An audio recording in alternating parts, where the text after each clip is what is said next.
Bluetooth device is ready to pair. Bluetooth mode.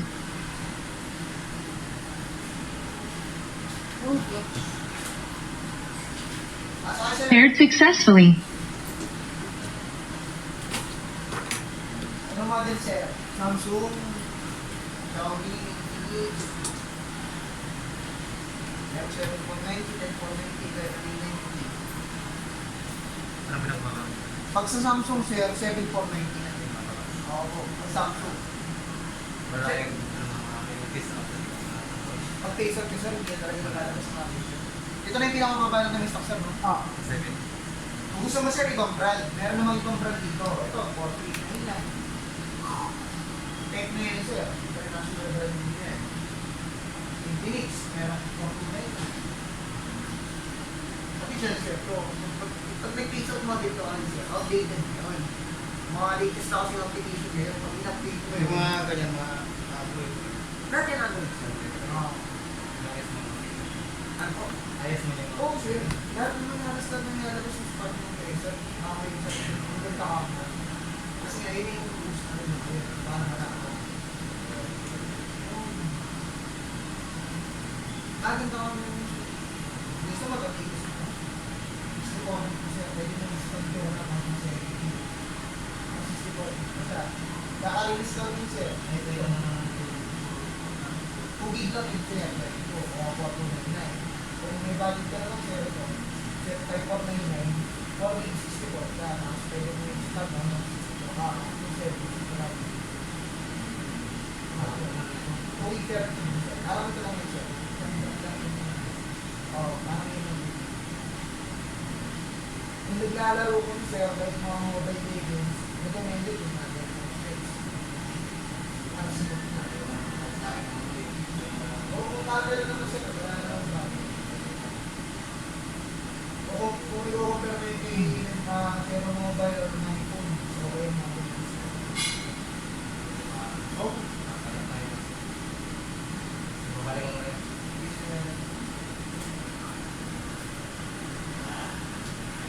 pasok kayo ma!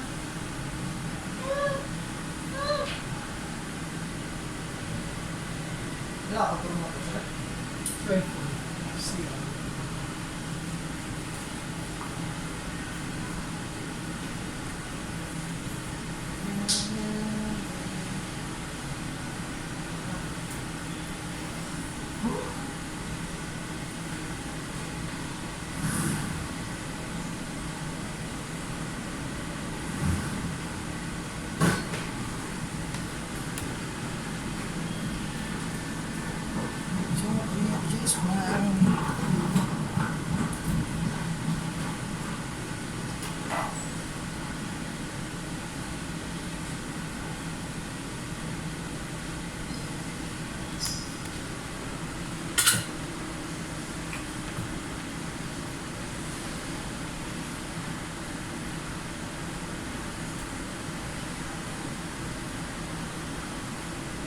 Something different the next 90 days than you did the last 90 days, like picking up the books to read. Do something different, like the new health disciplines, relationship with your family, whatever it is, doesn't matter how small it is. You'll start doing different things with the same circumstances. Since we cannot change the circumstances, but we can change ourselves. We can change what we do. And then he gave me another secret to success when he said, what you have at the moment, Mr. Rohn, you've attracted by the person you've become.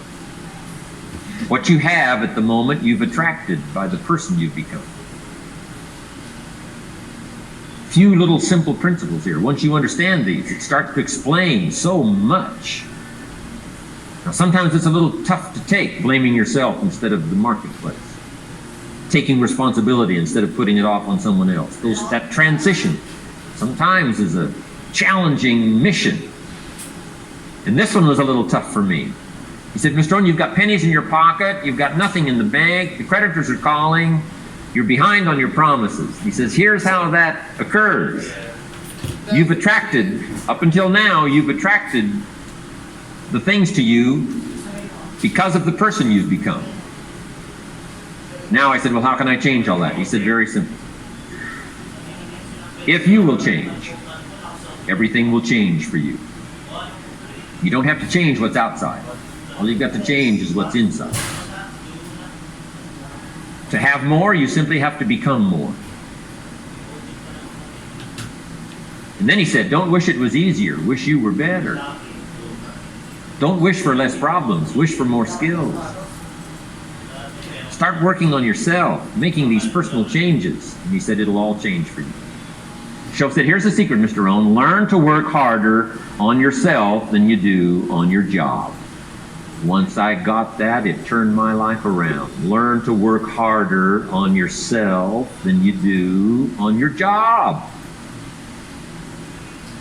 He said, if you work hard on your job, you'll make a living. If you work hard on yourself, you can make a fortune. If you would have known me at age 25, you would have said, Jim Rohn's a hard worker. If you'd have known me, you'd have said that. I'm the guy, I don't mind coming a little bit early, staying a little bit late, I don't mind that. You'd have said, well, Jim Rohn's a hard worker. You say, well, how come he's got pennies in his pocket, nothing in the bank, and behind on his promises? Well, I was a hard worker, but I was working hard on my job, not on myself. I'm telling you, if you'll learn that simple little principle and start the process today, latest tomorrow, I'll give you tonight to think it over. And start this whole process of personal development, work on yourself, make yourself more valuable to the marketplace. I'm telling you, you can so dynamically change your income, and economics is the least of the values that you can start earning in terms of equity. If you'll start working harder on yourself than you do on your job. Work hard on yourself and develop the skill. Work hard on yourself and develop the graces. All of the stuff necessary to become more valuable to the marketplace. I'm telling you, your whole life can explode into change. Promotions, no problem. Becoming more valuable to the company, I'm telling you, no problem. Money, no problem. Economics, no problem. Future, no problem. You just go to work on the right thing. Not get things out there to change. Don't try to change the seed. Don't change the soil. Don't change the sunshine. Don't change the rain. Don't change the mix of seasons. Let the miracle of everything that's available work for you, and start working on the inside. Work on your philosophy, work on your attitude, work on your personality, work on your language, work on the gift of communication, work on all of your abilities. And if you'll start making those personal changes, I'm telling you, everything will change. Success is something you attract by the person you become. Success is not something you pursue, chase, run after. Success is something you develop, something you become. You attract success.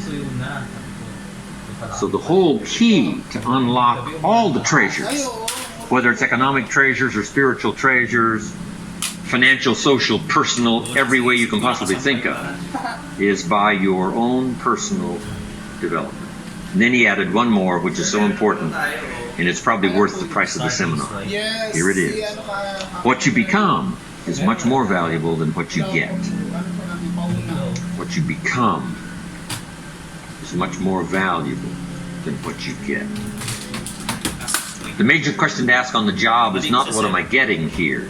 The major question to ask on the job is what am I becoming here. Not what am I getting, what am I becoming. So it's very important what you become, because what you become attracts. If you become cynical, you attract cynicism. What you become attracts. So this whole subject of personal development was so vitally important to me. It changed my life. I was a millionaire by age 31. And that was just the economic part of it. It took me 6 years from age 25 to age 31. It was unbelievable. Shoaff, over a 5-year period before he died at age 49, he taught me some extraordinarily simple things. He only went to the 9th grade in school, never finished high school, never went to college, never went to university. So he put his ideas and his experiences in very simple language, which I think for me, kid from the farms of Idaho, that simplicity was so important.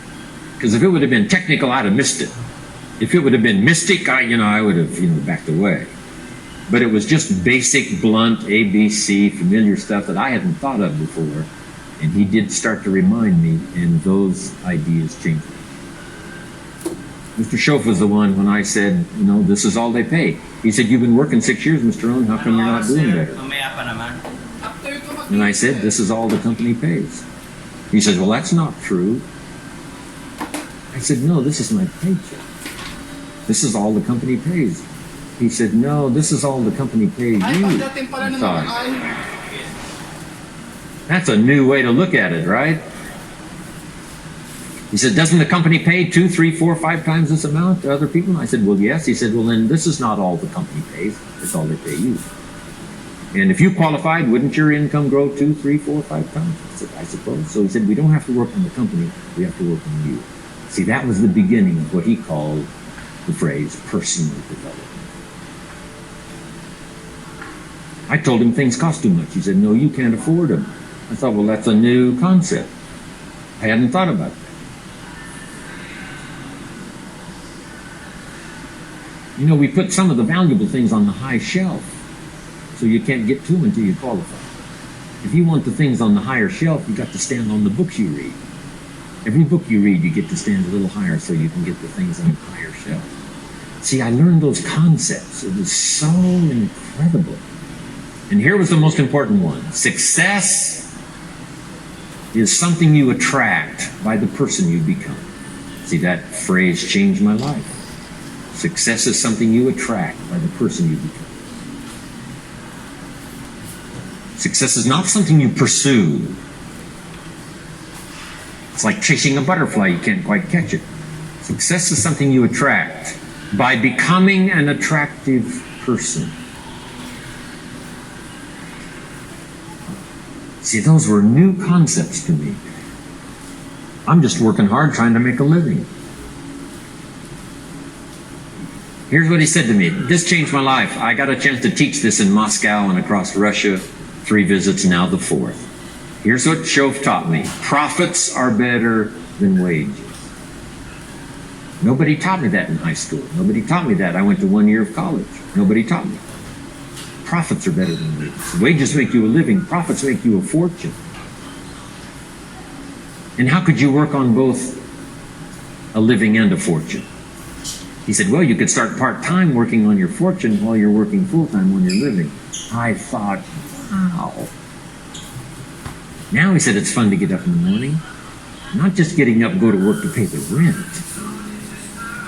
but to get up to go to work to make a fortune. First, to make a living for the family. Second, to make a fortune. And he taught me how to make both a living and a fortune. Guess what I did?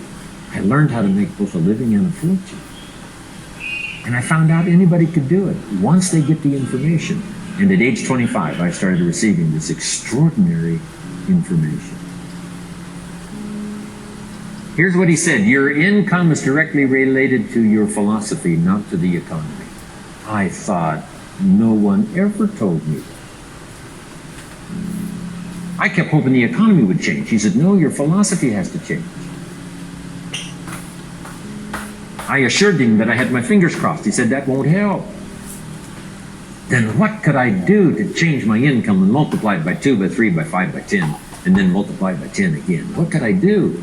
And he started giving me the disciplines and the process of learning the skills to change my life. This was an extraordinary man. Those were extraordinary times for me. Life-changing in every manner that you can imagine. But very simple ABC concepts. Here's what I learned. Not to search for the exotic until you've discovered the basic. And those basic philosophies that he shared with me during that time were life-changing. Now, if you're excited and you're ready to change, let me give you 3 steps to start life change that can change your life, your personality, your lifestyle, everything can change. Here's the steps. Number 1, find out how things work. The first key to doing better is find out. To change your life, really, you need ideas. There isn't anything an idea can't change. And Schoaf taught me the major problem is lack of an idea, not a problem. At first, I didn't have any money. I said to Mr. Shelf, I don't have any money. He said, that's not a problem. Now, see, up until then, I always thought it was. Right? I was confused. He said, no, the problem is lack of an idea on how to create money and wealth. It isn't lack of money, it's lack of ideas. So if you get the ideas, see, you can change anything. Now, to get ideas, you need a constant study of finding out. Now, Shelf also said, when you find out something that works, put the information in your journal. Don't use your head for a filing cabinet. Put it in your journal so that you can do the next best thing. Repetition, repetition, repetition. Go over it. And if you repeat it, go over it, sure enough, someday, some mysterious day, the idea takes root, starts to grow, and shows up in your bank account, and your dress, and your personality, and your lifestyle. But capture the ideas in your journal. Find out how things work. Shelf gave me this word for my life change. He said, study. Great word. If you wish to be successful, study success. If you wish to be happy, study happiness. If you wish to be wealthy, study wealth. Don't leave it to chance. Make it a study. Some people just go through the day with their fingers crossed. See, that won't do it. You've got to study the things that can change your economic, social, spiritual, personal life. Now, here's a qualifying phrase. And we'll have several of these qualifying phrases throughout the seminar. Here's the first one. You may not be able to do all you find out. I understand that. You may not be able to do all you find out, but you should find out all you can do. See, you don't want to wind up at the end of your life and discover that you've lived only 1/10 of it. And the other 9/10 went down the drain. Not for lack of opportunity, for lack of information. So that's number one, find out how things work. Now here's the best human virtue for finding out, curiosity. Make a note of that. Curiosity. Be curious. You might add a word to it that'll help. Childish curiosity.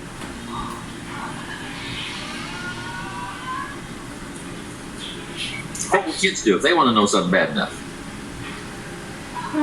Bug you, that's the phrase. They can ask 1,000 questions. You think they're through? They got another 1,000. They'll drive you to the brink. It's a virtue.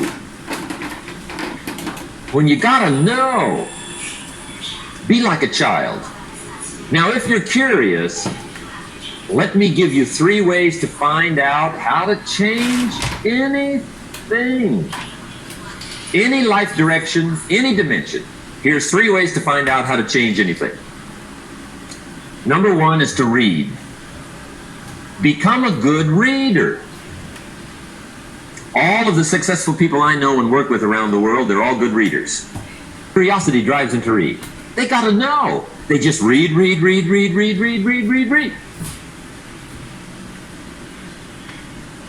Become a good reader.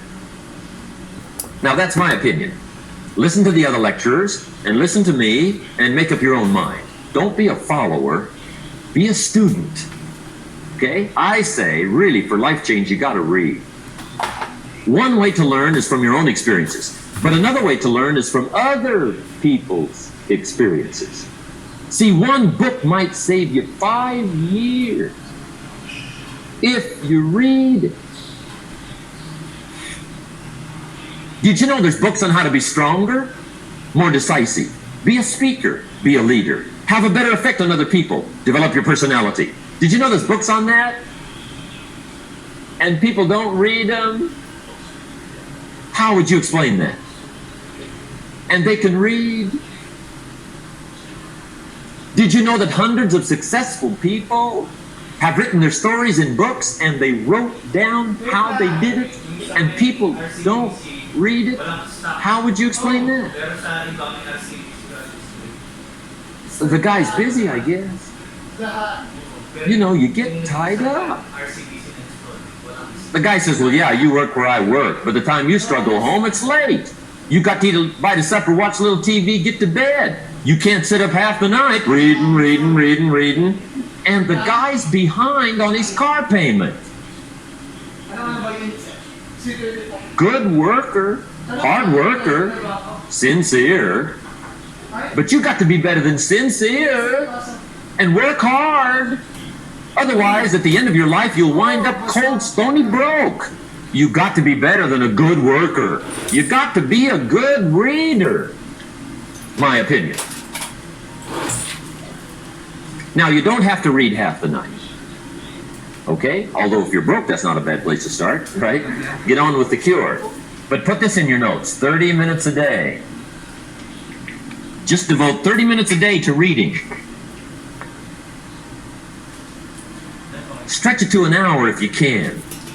But at least 30 minutes. 30 minutes a day. Read something positive, something challenging, something inspirational, something instructional. At least 30 minutes a day. And here's the next clue. Every day. Don't miss. Once you set this up, just don't miss. Miss a meal, but not your 30 minutes. Because you can get along without some meals, but you can't get along without some books. There's a Bible phrase that says humans cannot live on bread alone or just food. It says the next most important thing to food is words. Words nourish the mind, makes us different than animals and dogs. Words nourish the soul. So humans have to have food and words in order to be happy and healthy. I told my staff the other day, some people read so little, they've got rickets of the mind. They're undernourished mentally. So to get a good diet of words, I suggest good reading habits, 30 minutes a day. Now, some people don't read because they don't read well. I understand that. And the national average is fairly poor. People have fairly poor reading skills. They're still trying to operate on awkward old skills of the past, right? Reading one word at a time. And with such poor skills, when you read, the mind usually wanders. Because you can think about a lot of things. The mind is an incredible mechanism. And if you read poorly, the mind wanders around thinking of other things while you're trying to read. Did you ever read a page and wonder what it said? Right? See, I got to read that again. Right? That's because the mind is just doing this job, right? Just wandering around. Did you ever read yourself to sleep? See, that's another problem. The mind says, who needs this? Just shuts off, right? Poor skills. Or a guy looks at a book, 500 pages, and says, no use starting, right? I mean, I'd never get through this one. Anyway, in our weekend seminar, we take a whole section, about 2-3 hours, and we go through reading skills. How to read a book a day is the title of that subject. And I'll tell you what, if you can read a book a day, it'll change your whole life. I mean, a book a day will change your whole life. Expose yourself to a whole variety of things. Spiritual, moral, personal, economic, history, geography, everything. I mean, you can really change if you read a book a day. So you might want to attend the weekend, get in on those reading class skills. It's incredible. A book a day will change your life. But hey, whether you read slow or fast, or whether you read awkwardly or whether you read well, here's the key. Read. Don't miss. Here's what reading is. Reading is tapping the treasure of ideas. That's what reading is. Tapping the treasure of ideas. And ideas can change any part of your life. And if you've got a good excuse not to tap the treasure of ideas at least 30 minutes a day, or spend the money and get the books, I'd love to hear it. Some people have excuses you wouldn't believe. I say, John, look, I got this gold mine. I got so much gold, I don't know what to do with it all. Come on over and dig. John says, I ain't got a shovel. I say, well, John, get you one. He says, you know what they want for shovels?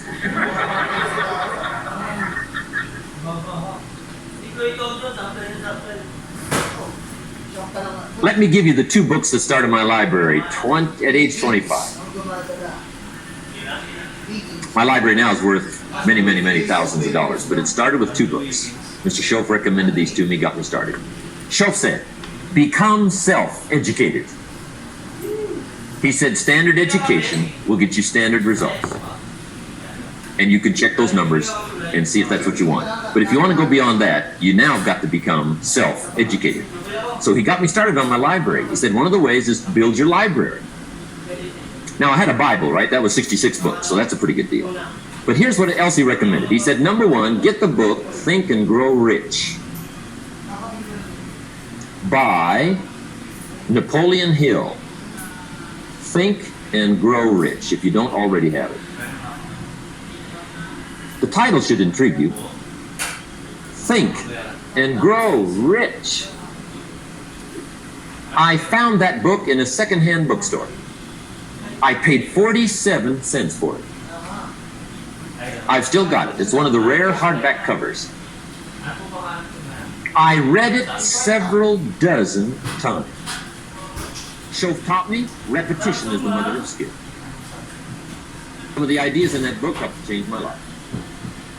I look back on it now, the book was worth several $100,000. And I bought it for 47 cents. Lesson I learned, the difference between cost and value. Before I met Mr. Shoaff, I used to ask, how much does it cost? After I met Mr. Shoaff, I asked, how much is it worth? I started basing my life on worth instead of cost, and everything changed. But that was book one, Think and Grow Rich. The second book he recommended I get was a book on nutrition. Shoaff said, study nutrition. I think that first book was by Adele Davis. Eat Right to Keep Fit. Shoaff said study nutrition, and there's all kinds of books on nutrition. Just read them all. Some are a little weird, but read them all. If you're weird, do the weird stuff. I mean, whatever. But read them, then make up your own mind. Remember, don't read and become a follower. Read and become a student. Make up your mind, find a plan that works good for you, but get the books on nutrition. Here's what Mr. Shoaff said to me. Vitality plays an important part in doing well. Vitality. He said some people don't do well because they don't feel well. It's not that they're not intelligent. It's that they're ill. They don't have the zing and the fire and the vitality to do well. So he put it right on me about studying nutrition. He said, Jim, you wouldn't believe it. He said, I got this friend of mine raises racehorses. The guy's got 9 books on how to feed horses. He does not have a book on how to feed himself. He said, my friend studies horse nutrition. Studies it. Vitamins, minerals, trace minerals, protein, amino acids, carbohydrates, fats, enzymes, proper balance, threefold comparison. Shoaff said, he's a fanatic. And he said, you ought to see his horses. They're magnificent, beautiful, powerful animals. They can run like the wind. And he said, you ought to see him. He's a wreck. He said, the guy feeds his horses better than he feeds himself. Do you believe that? In my later studies, I discovered some people feed their dogs better than they feed their kids, if you can believe that. Anyway, I didn't mean to give you a health lecture here tonight, okay? But hey, take care of yourself. Work on that part because it's one of the answers to doing well. There's even a Bible phrase that says, many times the spirit is willing, but the body's weak. Now, I'll see you're in trouble. And that is a problem. You wake up in the morning and the mind says, let's go get them. And the body says, I can't even get out of bed. So you got to work on both sides of this, right? Okay. But get your library started. Get the books. Put it together. Books are the trademark of civilization. Fascinating to walk into someone's home and browse through their library, because your library says something about you. What you're reading.